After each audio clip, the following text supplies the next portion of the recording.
होने से कोई भी नाता नहीं।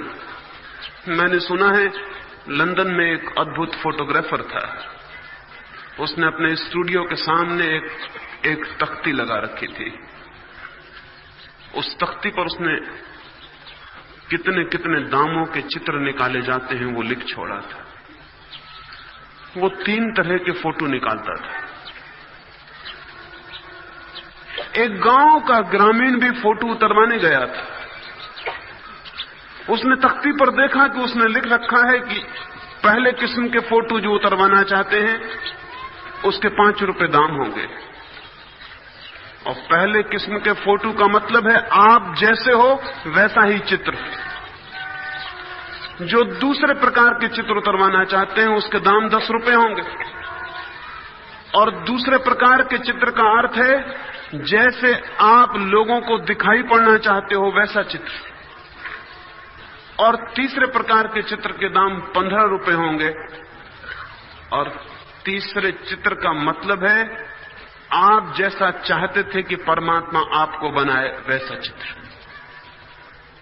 वो ग्रामीण बहुत हैरान हो गया। उसने तो सोचा था चित्र एक ही प्रकार का होता होगा। उसने उस स्टूडियो को मालिक को पूछा क्या 3 प्रकार के चित्र हो सकते हैं एक आदमी के? वो फोटोग्राफर हंसने लगा। उसने कहा कि हमारे पास ज्यादा सुविधाएं नहीं है, एक आदमी के 1000 चित्र हो सकते, और एक आदमी के 1000 तस्वीरें हैं।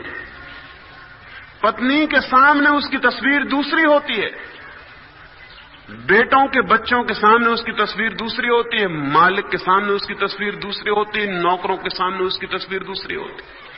आदमी 24 घंटे तस्वीरें बदलता रहता है, वो गिरगिट की तरह बदलता रहता है पूरे समय।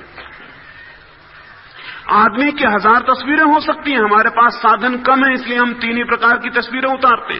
तुम्हें किस प्रकार की तस्वीर उतरवानी? उस ग्रामीण ने कहा मैं तो हैरान हूं, लोग तो पहली तरह की तस्वीर उतरवाते होंगे, जैसा आदमी दिखाई पड़ता है वैसी ही तस्वीर उतरवानी चाहिए। क्या ऐसे लोग भी आते हैं इस स्टूडियो में जो नंबर 2 और नंबर 3 की तस्वीर उतरवाते हो? उस स्टूडियो के मालिक ने कहा तुम पहले आदमी आए हो जो पहले नंबर की तस्वीर उतरवाने का विचार कर रहा है। अब तक ऐसा कोई आदमी नहीं आया। जो भी आता है अव्वल तो तीसरे नंबर की तस्वीर उतरवाना चाहता है, अगर पैसे कम होते हैं तो नंबर 2 की उतरवाता है। पहले नंबर की तस्वीर उतरवाने वाला आदमी अब तक आया ही नहीं। कोई भी आदमी ऐसा दिखाई नहीं पड़ना चाहता है जैसा वो है। आदमी जो सत्य है उसे भीतर छिपा लेना चाहता है, और जो मिथ्या है उसे ओढ़ लेना चाहता है। हमने कितनी कितनी तरकीबें ईजाद की हैं अपने व्यक्तित्व को झूठ और धोखे का बना लेने की। और फिर यही आदमी विचार करने लगता है कि मैं सत्य खोजूं। फिर यही आदमी गीता पढ़ने लगता है, कुरान बाइबल पढ़ता है, यही आदमी भजन कीर्तन करता है, यही आदमी भगवान की मूर्ति के सामने हाथ जोड़ के खड़ा होता है और प्रार्थना करता है कि मुझे सत्य का पता चल जाए। और यह आदमी कभी भी ये नहीं पूछता कि मैं अगर असत्य हूं तो मुझे सत्य का पता कैसे चल सकता है। अगर मैं ही असत्य हूं तो सत्य से मेरा संबंध कैसे हो सकता है। सत्य की खोज का पहला चरण है हमारा व्यक्तित्व सत्य होना चाहिए। हमारा व्यक्तित्व वैसा होना चाहिए जैसा है, सीधा और साफ और सरल। हम जैसे हैं वैसी की ही स्वीकृति होनी चाहिए, लेकिन वो स्वीकृति हमारे मन में कहीं भी नहीं है। लंदन में शेक्सपियर का एक नाटक चल रहा था, 100 वर्ष पहले की बात है, और गांव भर में शेक्सपियर के नाटक की चर्चा थी। जो भी बात करता था उसकी प्रशंसा करता था।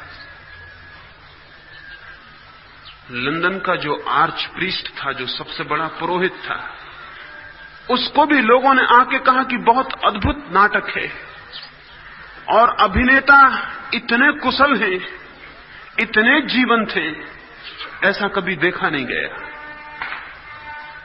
लेकिन उस पादरी ने, जैसा कि धर्मगुरु और पुरोहितों की आदत होती है, फौरन कहा नाटक, नरक जाने के विचार कर रहे हो? मनोरंजन खोजते हो? सुख खोजते हो? इस सब में कोई भी सार नहीं। ये उस पादरी ने ऊपर से तो कहा, लेकिन पादरी के भीतर भी आदमी है उतना ही जितना किसी और आदमी के भीतर। ऊपर से तो उसने ये कहा कि नरक जाओगे, नाटकों में क्यों पड़े हो, सत्य की खोज करो, परमात्मा की खोज करो, समय क्यों गंवा रहे हो, जिंदगी पूरा ही एक नाटक है और तुम नाटक गृह में देखने क्या जाते हो। लेकिन भीतर उसे रात भर नींद नहीं आई। बार बार ये ख्याल आने लगा, कैसा होगा नाटक, कैसे होंगे पात्र, कैसा होगा अभिनय। उसने तो कभी भी नाटक नहीं देखा था। उसने दूसरे दिन सोच समझ के नाटक के थिएटर के मैनेजर को एक पत्र लिखा कि मैं भी नाटक देखने आना चाहता हूं, क्या ऐसा कोई उपाय नहीं हो सकता कि पीछे का कोई दरवाजा हो, उस समय आ जाऊं, कोई मुझे न देख सके और मैं नाटक देख लूं। अगर ऐसा कुछ हो तो इंतजाम कर दें, बड़ी कृपा हो। मैं नहीं चाहता हूं कि नाटक देखने वाले मुझे देख लें, तो पीछे से जब नाटक शुरू हो जाए, अंधेरा हो जाए, तब मैं भीतर आ जाना चाहता हूं। कोई पीछे का दरवाजा है? थिएटर के मैनेजर ने उसे पत्र का उत्तर दिया और लिखा, हमें पीछे के दरवाजे हर गांव में व्यवस्थित करने पड़ते हैं, पीछे के दरवाजे बनाने पड़ते हैं, क्योंकि सज्जन हमेशा पीछे के दरवाजे से आते हैं, वो सामने के दरवाजे से कभी नहीं आते। सामने से तो वे लोग आ जाते हैं जिन्हें सज्जन होने के दंभ का कोई ख्याल नहीं है, जिन्हें ये कोई अहंकार नहीं है कि हम कोई महापुरुष हैं, कोई ज्ञानी है, कोई साधु हैं, कोई महात्मा है। वो बेचारे सामने के दरवाजे से आ जाते हैं। वो सीधे साधे लोग हैं, चालाक लोग नहीं। चालाक लोग हमेशा पीछे के दरवाजे से आते हैं, तो पीछे का दरवाजा तो रखना पड़ता है। आप खुशी से आए, स्वागत है आपका। लेकिन उसने पत्र के बाद पुनश्च करके एक और सूचना लिखी और उस सूचना में लिखा कि लेकिन एक बात मैं आपको याद दिला देना चाहता हूं, ऐसा दरवाजा तो है थिएटर में जिससे आप आएंगे तो कोई आपको नहीं देख सकेगा, लेकिन मैं ये विश्वास नहीं दिला सकता कि परमात्मा भी नहीं देख सकेगा। और ये भी हो सकता है कि आप मानते ही न हो कि परमात्मा है, क्योंकि पुरोहित मुश्किल से ही मानता है परमात्मा को।